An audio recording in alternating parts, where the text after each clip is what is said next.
students, welcome back to business statistics class. So in previous class we had completed the third unit, that is control charts. So today we will discuss the problems based on control charts in the last 3-year question papers. So in 2019 for 2 marks they have asked, what do you mean by, so here's the question, what do you mean by control chart? And there are two questions. The next one is, what is process control? So what do you mean by control chart? You have to write the definition of control chart, and I have explained what is process control, wherein you check whether there are some variations due to the assignable causes, or you are trying to check and eliminate whether the products are under control. So write the definition of process control, and it is for 2 marks. So 2 questions are there in 2019 from the third unit. Then the next question is in section B for 5 marks. They have asked, explain the construction of C chart.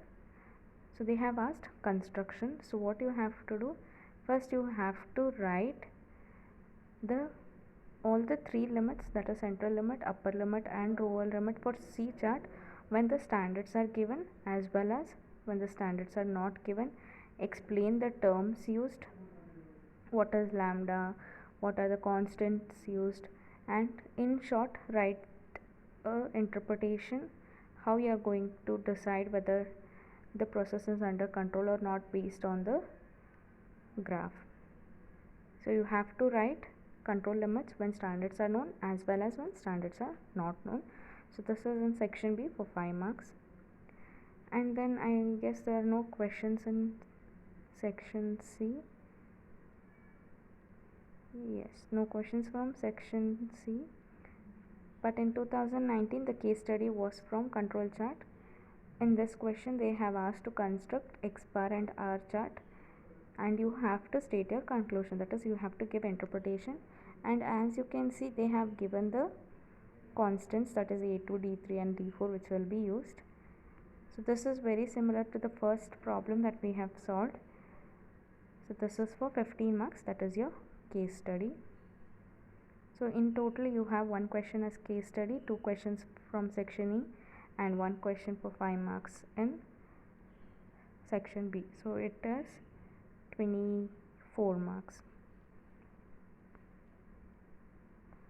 So let us see 2018. So from 2018, from 2 marks they have given differentiate between defect and defectives. If you write the definition of defect as well as defective, that would be sufficient. Then they have asked, write 3 sigma limits for C chart, that is you have to write what are the central limits, upper limit and lower limit for C chart when standards are known, as well as when it is not known. Then in section B they have asked, distinguish between assignable causes and chance causes. So it is for 5 marks. Try to write at least 5 points, or else write the whole paragraph for assignable causes as well as for chance cause. Then in section C there is a question. They have asked, explain in brief Shewhart control chart, that is you have to explain the entire concept of control chart in brief. So write what is the definition of control charts, and what are the types of control charts, and what are the limits used, and how to do the interpretation. In short, you have to explain everything. Then they have given one problem wherein they have asked to draw NP chart, and here standards are not known, and you have to write your comments, and this is for 10 marks. Standards are not known, and you have to draw the graph in the graph sheet. So you have 1 question in section C. So there is no question from case studies, but they have given 1 question in section C. So it is again 24 marks from 2018. So let us see from 2017. So they have asked define statistical quality control, that is SQC. The next question is name different control limits. So for this question I'm not very sure what they mean. So either they mean to ask what are the control limits, that is lower control limit or upper control limit or the central limit, or they might have asked what are the different control charts used. So it is better to write the different control charts used, like X bar, R chart, P chart, as well as in all these charts there are three control limits, that is three sigma limits, which is upper control limit, lower control limit, as well as the central line. Then they have asked what do you mean by defect and defective. So 3 questions from 2 marks. Then they have asked to write the difference between process control and product control, so which is there in your notes, refer it. And then case study is from control chart. They have again asked to find out X bar and R chart in both cases when the standards are known as well as when the standards are not known. So in the first case the standards are given, and in the second case standards are not given. And you can see in this question they have not given the constants like E2, D3 or D4, so you have to remember it, or else it will be given in statistical table. It is better to carry your own statistical tables. So you can see from third unit, that is control chart, at least of 20 plus marks are there. One question will be from either case study or from section C. One question will be there from section B, and at least 2 or 3 questions from section E. So it is a very easy concept. All you have to remember is the limits, control limits for both the cases. So I hope the concept is clear.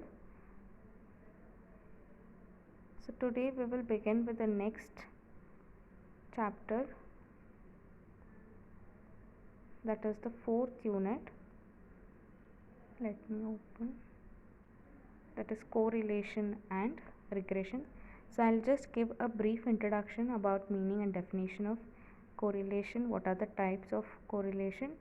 Regression is a complete different topic, we'll study it later. So today we will begin with correlation. So whenever you have variables or two variables, the usual human tendency is to compare or to find out what is the relationship between these variables.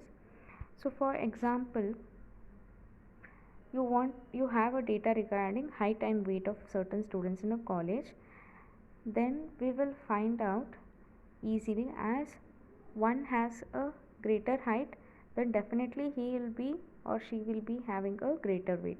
That is, as height increases the weight also increases, or as height decreases then that person's weight will also be less or it decreases. So you can see there is a relationship between the height and weight. That is, as one quantity increases the other also increases, as one decreases the other also decreases. So the data or the variables are somehow related. So the type of variation or the relation these variables have is called as correlation. Or else you can take the definition of correlation as correlation is a statistical measure wherein you determine the degree of relationship between the variables or between two variables. What is variables? Like height, weight, price. So you are taking some two variables and you are finding how related they are. So two variables are said to be correlated if they vary such that the higher values of one variable corresponds to the higher values of the other, and the lower values of the variable corresponds to the lower values of other. That is, as one quantity increases then the other should also increase, and as one quantity decreases the other quantity should also decrease. Or else you can say two variables are correlated when higher values of one variable corresponds to the lower values of the other. That is, as one quantity increases, the other quantity decreases, or the other quantity decreases, then there is an increase in the other quantity. That is inverse variation. So in such cases you say that two variables are correlated. So generally we can see that those who are tall will have greater weight and those who are short will have lesser weight, because the ones who are tall, they will be having a higher muscle weight, and the ones will be shorter will be having the less weight. So this shows height and weight of a person show related variation and they are correlated. Similarly, on the other hand, you can take an example of production and price. So they vary in an inverse manner. That is, as one quantity increases, the other decreases. That is, as the production would be higher, the price of that product would be lower. Why? Because as the price increases, the demand decreases. When demand decreases, the production will also decrease. So you can see those are inversely varying. So as one quantity decreases, the other also decreases in this case. So we are saying they are correlated. So this is the whole concept of correlation. In general, there are two variables wherein you want to find out how they are related to each other. So now we will see types of correlation. There are three types of correlation, that is positive correlation, negative correlation and no correlation. There are other two, that is perfectly positive correlation and perfectly negative correlation actually. So we'll study that later when we solve problems. So we will see what is positive correlation. Correlation is positive if the variables vary in the same direction, that is if they increase or decrease together. That is, as one quantity increases, the other quantity also increases. Say there is two variables x and y. As x increases, y also increases. Therefore it is direct. Or as x decreases, y should also decrease. That is, there is a direct relationship between the two variables. In such cases we say that the two variables are positively correlated. For example, you can take height and weight of a students or any persons, so they are positively correlated. Or you can take example like the more money one saves, the more financially secure he or she feels. Or the longer someone invests, the more compound interest he will earn. For example, take in stock market.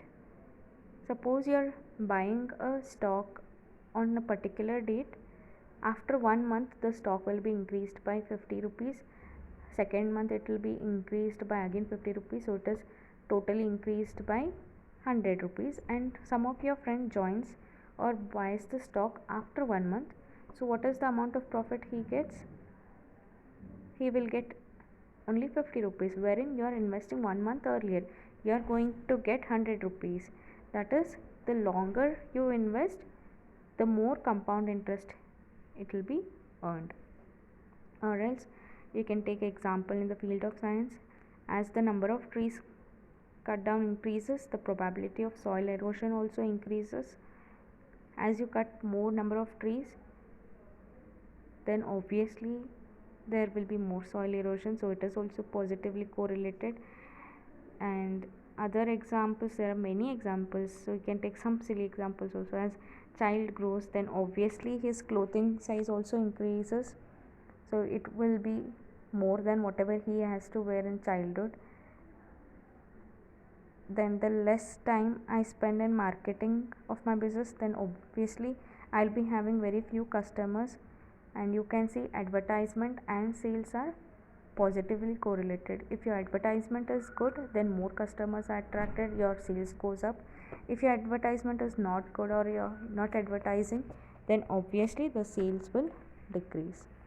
So all these are positively correlated. In the examination they might ask what is positive correlation, give 2 examples, then you must be able to write any 2 examples of your choice, but they have to be positively correlated. So what is negatively correlated? Correlation is negative if the variables vary in the opposite directions. That is, if when one variable increases, the other variable decreases, or vice versa. Suppose the variables are x, y. If x is increasing, then y should decrease. If x is decreasing, then y should be increasing. So these are in inverse. So for example, production and price of vegetables are negatively correlated, or as price increases, demand decreases, or as weather gets colder, sales of ACs or air coolers will obviously decrease, and as speed increases, time taken to cover a distance decreases. So you can say speed is increasing and time taken to cover the same distance, it is decreasing. Speed and speed and time are inversely proportional. So you can give many more examples. So all those come under negatively correlation or inverse correlation. So if the variables do not show related variation, they are said to be non-correlated. For example, a value of a rupee and atmospheric temperature are non-correlated. Obviously, there is no relationship between the rupee value as well as the temperature of your surrounding, or else there is no correlation between strength of a college or amounts of vegetables sold in UK. So there is no relation between these two quantities. So such type of variation is called as no correlation or non-correlated or zero correlation. So if the variables show exact linearship, they are said to be perfectly correlated. So perfect correlation may be positive or negative. So this is types of correlation. In short, there are correlation 3 types, that is positively correlation, negatively correlation, and non-correlated or no correlation. And if they show exact linear relationship, then it is said as perfectly correlated. And the measurement of correlation, we are using 3 methods, that is scatter diagram or dot diagram, Karl Pearson's coefficient of correlation, and Spearman's coefficient of rank correlation. So we will study each concept in next classes. So there are 3 types of measurements of correlation, wherein you measure the degree of correlation between the variables, that is to how extent they are varying. So this class was about introduction of correlation. In the next class we will study scatter diagram. Thank you.